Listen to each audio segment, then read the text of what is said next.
ilmaan abduwwabbee jirtu ilmaan mustafaarawee jirtu eessa jirtan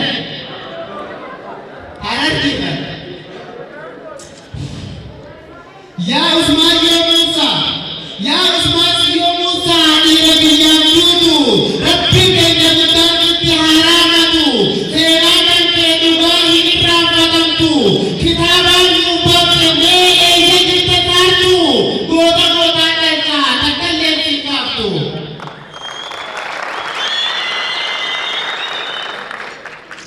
Seenaa isaa mul'isuun saartuu qofaa miti anaafis kan Oromoo hundaati akka dhaloonni boodamne dukkanetti osoo kanaan salphuu itti dhuftus duuti Oromoodhaaf jee maatii isaatii miti. Saba keetiif jecha lubbuun dhabamtullee waan ati naadhaan kee ittiin jiran mallee falmaa mirga namaa waan naadhaan kee malee eegumatti jira gaafa dhugaan dhale.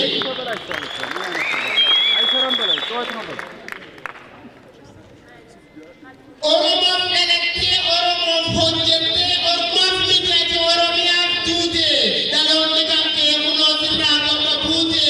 har'a tarirraa dhalanne osoo hayyuu ta'uu baate har'aan kana silaa waraaboon baate.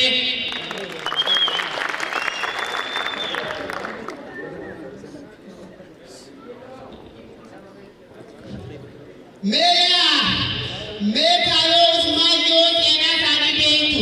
meeqa yoo Usmaan yoo seenaa isaanii beektu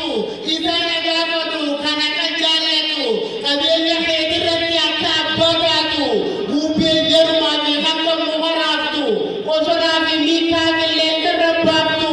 hammam hammaatullee lafa hin bukkaaftu daaraa fi dhukkeedha wanni fitti hidhaatu dhukkee gaafa roobete horoma taatu gaafa bubbeetillee huuba ijaa taatu ati dabartuudhaaf hidhima qabattu. Arfaafni dhiyaatee jira yaa jedhana arfaafni dhiyaatee jira yaa jedhana roobni roobuuf deema duumessi akkana ifaan argaatudhaa akka guyyaa kana sodaa dirrisuudhaa qofa rifatina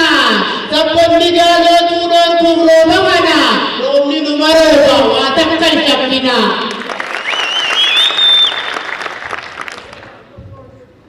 Ilaa hanga arraa duuti nurraan hafne Usmaan yoorraa hanga daadhii maqaa duuti dhabne onneen na dhukkubaa